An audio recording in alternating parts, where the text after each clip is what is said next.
Alignment का मतलब ये होता है कि आप अपने सेल कंटेंट को कहाँ पे एक सेल में रखना चाहते हैं, उसका पोजीशन क्या देना चाहते हैं। ठीक है, तो ये अलाइनमेंट होता है। अलाइनमेंट में बहुत सारे तरीके हो सकते हैं। अब कहाँ कहाँ रख सकते हैं उस चीज को देखते हैं।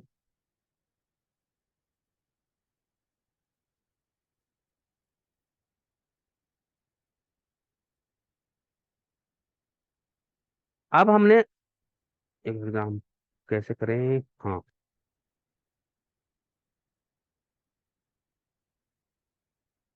जैसे इस जगह पे मैंने लिखा, कोई भी चीज लिख दिया, जैसे DCC लिख दिया मैंने। ठीक है, अब ये कहाँ पे हमारे सेल में वो चेक करना है। ये सेल में क्या है, लेफ्ट हैंड साइड के बॉटम में है। ठीक है, लेफ्ट हैंड साइड के बॉटम में है। अब हमें रखना है इसे सेंटर में। ठीक है, तो पहले तो नीचे से सेंटर हो गया, अब इसके बिटवीन में सेंटर करना है, तो ये हो गया। तो अलाइनमेंट, आप अपने टेक्स्ट को, अपने कंटेंट को कहाँ पे रखना चाहते हैं, वो अलाइनमेंट के थ्रू आएगा।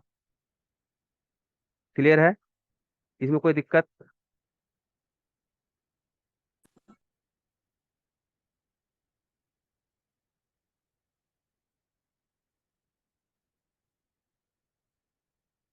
अब नो इसमें क्या सर। होता अब इसमें क्या होता है, ये सारे लोग जानते होंगे। अब नया चीज कुछ न कुछ तो नया चीज होना चाहिए ना, ऐसा मजा ही नहीं आएगा।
अब हमने ए लिखा। अब क्या होता है कि MS वर्ड में, जब आप MS वर्ड करते हो तो एक जस्टिफाई नाम का ऑप्शन होता है। सिलेक्ट करते हैं, जस्टिफाई का मतलब होता है दोनों साइड बराबर। देखिए, आप दोनों साइड बराबर है। क्या हम एक्सेल में भी जस्टिफाई कर सकते हैं? तो हाँ, कर सकते हैं जस्टिफाई, दोनों सेल के दोनों साइड में बराबर कर सकते हैं। अब कैसे करेंगे, ऑप्शन तो दिया हुआ है नहीं है ऊपर में। तो सेम चीज, डायलॉग बॉक्स लॉन्चर को क्लिक कीजिए। अब यहाँ पे हॉरिजेंटल जहाँ पे लिखा हुआ है, यहाँ पे आप कर दीजिए जस्टिफाई। और वर्टिकल लिखा हुआ है, यहाँ पे भी कर दीजिए जस्टिफाई। ए ओके कर दीजिए, दोनों साइड बराबर हो गया। तो ये चीज पहले से था, हम लोग जानकारी नहीं रखे हुए थे, सच कहो तो मुझे भी जानकारी नहीं थी। तो एक वीडियो में हमेशा देखते रहता हूँ एक्सेल में, तो वो चीज बताया हुआ था। जस्टिफाई का और काम हम टेक्स्ट टू कॉलम में बताएंगे आपको। टेक्स्ट टू कॉलम जब पढ़ेंगे हम, डेटा में है शायद, हाँ, तब हम जस्टिफाई का एक और मजेदार चीज बताएंगे कि क्या होता है जस्टिफाई में, कितना अच्छा चीज हो सकता है। अब इसी में हम आते हैं अलाइनमेंट में ही। ये टेक्स्ट अलाइनमेंट है, इसमें आपका लेफ्ट राइट सेंटर फील दिया हुआ है, और वर्टिकल में है। अब इसमें देता है एक रैप टेक्स्ट। रैप टेक्स्ट क्या होता है?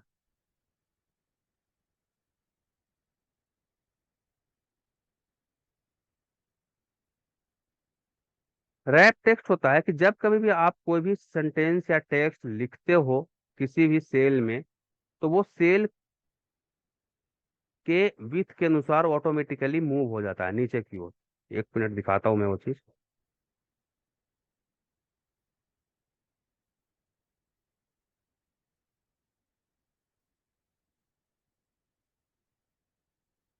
अभी हम यहाँ पे पेस्ट किए। अब एक दिख रहा होगा कि आपका जो लिखा हुआ है वो CBDFF तक जा रहा है।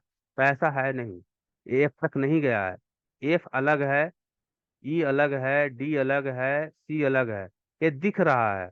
हमने बहुत बार देखा है, मैं किसी के नॉलेज पे कोई क्वेश्चनिंग नहीं कर रहा हूँ।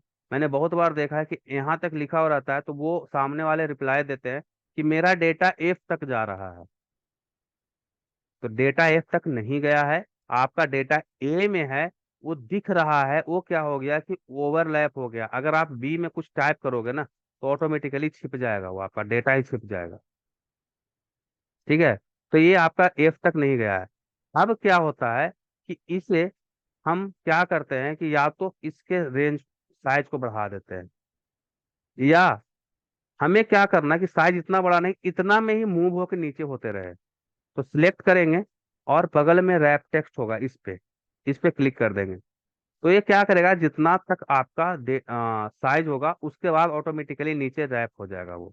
अगर आप इसे बढ़ाते हो साइज को तो वो अपने आप साइज के अकॉर्डिंग बढ़ेगा और घटेगा भी। क्लियर है इतना?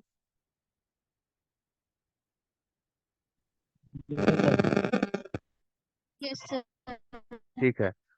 अब क्या है कि कभी आपको मैनुअली ब्रेक करना हो लाइन को, जैसे वीडियो प्रोवाइड्स आ पावरफुल, इसके बाद मैनुअली ब्रेक करना है कि हम साइज बढ़ाएं तो बे टू नीचे ना आके उतना तक मैनुअली ब्रेक हो। ब्रेक का मतलब हो तोड़ देना, रैप का मतलब होता है मोड़ना, जो कि वो इंक्लूड होता है। मोड़ना का मतलब होता है कि वो पूरा का पूरा टूटा नहीं है, वो मुड़ा हुआ है, वो उसे आप सीधा करके कहीं और से भी मोड़ सकते हैं।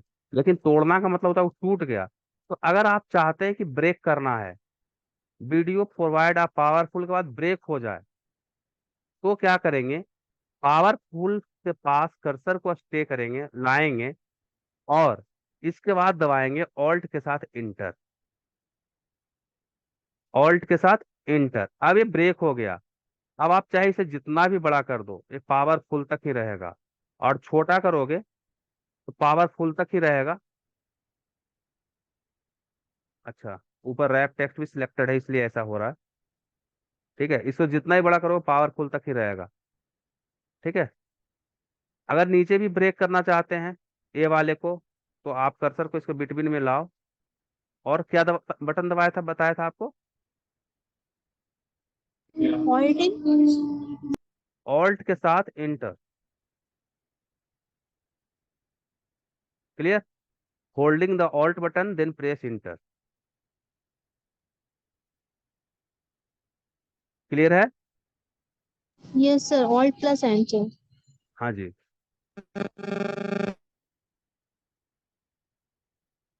अब रैप टेक्स्ट हो गया। अब इसमें आता है सेल ओरिएंटेशन। वो क्या होता है कि मान लो कि आपका प्ले आपका जो ये है डेटा, इस डेटा में ना आपका जो लिखा हुआ रहना चाहिए, ओरिजेंटल लिखा होना चाहिए। एक सेकंड, ये ओरिजेंटल लिखा हुआ, वर्टिकल लिखा होना चाहिए कुंदन। ठीक है, या कुछ तिरछा लिखा होना चाहिए किसी भी तरीके से। तो सेल ओरिएंटेशन से इससे होगा। इस पे क्लिक करें, इसमें बहुत सारे एंगल दिया हुआ है, आप क्लिक करोगे ना तो उस एंगल में ऑटोमेटिकली मूव हो जाएगा।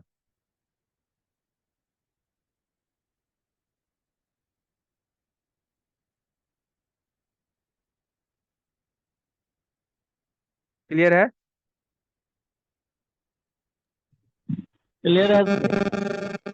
लेकिन इसमें अगर और डिटेल में जाना चाहते हैं तो फॉर्म फिर से उसी जगह पे आएंगे, और ये जो दिया हुआ है ना, ये घड़ी जैसा, इस पे आप मैनुअली ड्रैग करके जितना आपको चाहिए उतना पे आप ला सकते हैं।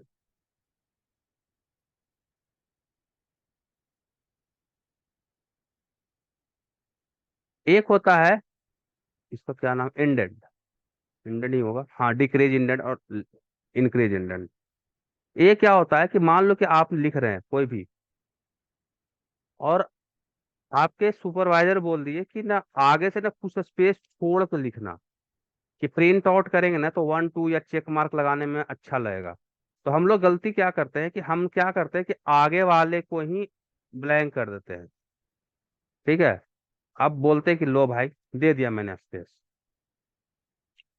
तो ये हो गया काम चलाओ। और हमें चाहिए कि इसी सेल में आगे का स्पेस चाहिए, हमें कुछ इसी सेल में आगे से स्पेस चाहिए। तो इंडेंट वर्क करेगा। क्लिक करेंगे, इंडेंट पे क्लिक करेंगे, आ गया। अब जब कभी भी इस पे हम लिखेंगे ना, उतना छोड़ के ही ये टाइप होगा। स्पेस देने की जरूरत नहीं है, कुछ जगह छोड़ने की जरूरत नहीं है। आप सेम कॉलम में ऑटोमेटिकली स्पेस दे रहे हो ड्यू टू इंडेंट। क्लियर है ये indent? Yes sir.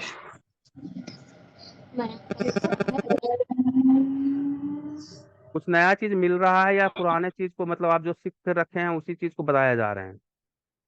Sir new है। नहीं, न्यू है सर। ये इंडेंट आया कहाँ से?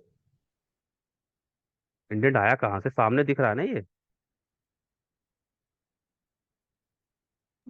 ये ठीक ये है। है सामने। देखिए इसे मतलब ओके वास्को सर। डिगामा, मैं तो वास्को डिगामा हूं नहीं कि इसका खोज किया होगा। इसी में जो कुछ भी है, जो कुछ यहाँ पे है, तो सामने दिख रहा है। जो कुछ सामने नहीं दिखता है, कभी भी याद रखना, कभी भी लगे कि इससे डिटेल में क्या हो सकता है, तो ये डायलॉग्स लॉन्चर है, इस पे क्लिक कर दिया करें, और उससे रिलेटेड जितने भी चीज होंगे यहाँ पे दिख जाएगा। अब हम आते हैं इसी में merge and center. Merge and center का क्या मतलब होता है? Convert into a convert into one cell with the selected cell. जितने भी आपका सिलेक्ट होगा सेल, उसको एक सेल में कन्वर्ट कर देगा। सिलेक्ट किया, मर्ज एंड सेंटर पे क्लिक किया, ये अब एक सेल हो गया। ठीक है। कोशिश कीजिएगा जब कभी भी रिपोर्टिंग का काम कर रहे हैं तो मर्ज एंड सेंटर से बचे। नहीं सर, आपने वो पासवर्ड रिमूवर वाला बता दिया क्या? मैं अरे नहीं नहीं, अभी नहीं बताया, बताएंगे तो आपको भी बता देंगे आप। ठीक है। मैंने आज देखा ही नहीं था, मौसम अच्छा किए हुए था इसलिए नहीं देखा। ठीक है।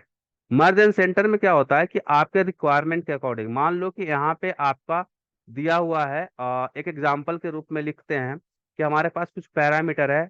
पैरामीटर क्या होता है कि इसमें, एक सेकंड, अश्विनी, नितेश, पूजा, प्रीति, हाँ सारे अपने ही कंपनी के हैं, तो कोई दिक्कत की बात नहीं है। हाँ, एक आता है PAD, एक आता है PAI, एक आता है TCA। अब इसमें क्या है कि इसका सब्जेक्ट लाइन एक हो सकता है, कुछ भी।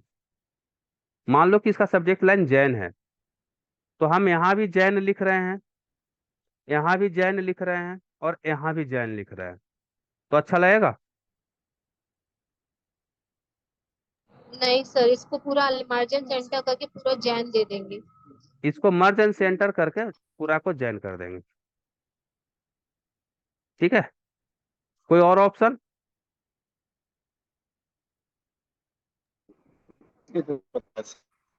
हाँ जी। इतना ही पता है सर। ठीक है। अब दूसरा ऑप्शन मैं बताता हूँ। मैंने अभी बताया कि मर्ज एंड सेंटर से बचे, दिखना ही चाहिए ना सामने वाले को कि लिखा हुआ है बीच में। हम्म पूरा को सिलेक्ट कर लीजिए, तीनों को। फिर से अलाइनमेंट में आइए। आप दोनों तरीका से कर सकते हैं, दोनों सही तरीका है, ऐसा नहीं कि कोई गलत तरीका मैं कह रहा हूँ। और यहाँ पे लिखा हुआ होगा center with the selected cell, center across selection. ठीक है। ओके, हो गया। Yes sir. आप दोनों तरीका यूज कर सकते हैं। ठीक है। इसमें लिखा हुआ जैन है, इसमें कुछ नहीं लिखा हुआ, लेकिन ये दिख रहा है सेंटर में। ये सिर्फ दिख रहा है सेंटर में, सेंटर में है नहीं। क्लियर है इतना? Yes sir. जी ठीक है। सर। अब हम आगे आते हैं इसी में। क्या है और आगे? Shrink to fit wrap text बता दिया। श्रिंक टू फिट क्या होता है? रैप टेक्स्ट में क्या हो रहा था कि आपका डेटा रैप हो रहा था, जैसे मॉडल वगैरह जाते जाते जैसे एज पे पहुंचते, किनारे पे पहुंचती है तो घूम जाती है, उस तरीके से आपका टेक्स्ट रैप हो रहा था। ठीक है। अब क्या है कि हो सकता है कि आपको रैप की जरूरत नहीं है, घूमना नहीं चाहिए, उसको उसी सेल में फिट होना चाहिए। तो हम करते हैं श्रिंक टू फिट, इसमें श्रिंक टू फिट पे क्लिक करते हैं।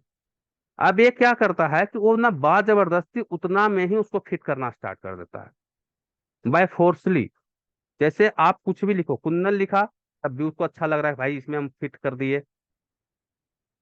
अब इसको कुंदन के साथ में कुमार भी लिखे, बोला कि चलो भाई इसको भी फिट कर दिए, छोटा कर दिया, फिट तो कर दिया ना वो। अब मन किया कि वर्मा भी लिख दें, तो वो क्या करेगा, उसको भी फिट कर देगा, लेकिन आपका वो श्रिंक कर देगा, वो छोटा करता जाएगा वो। तो इसको कहते हैं श्रिंक टू फिट। ठीक है, तो आप अपने रिक्वायरमेंट के अकॉर्डिंग आप इसको जो करना चाहते हैं कर सकते हैं। तो अलाइनमेंट पे क्लियर हुआ, अलाइनमेंट पूरा, yes. Alignment, yes sir. Alignment तक का कोई क्वेश्चन?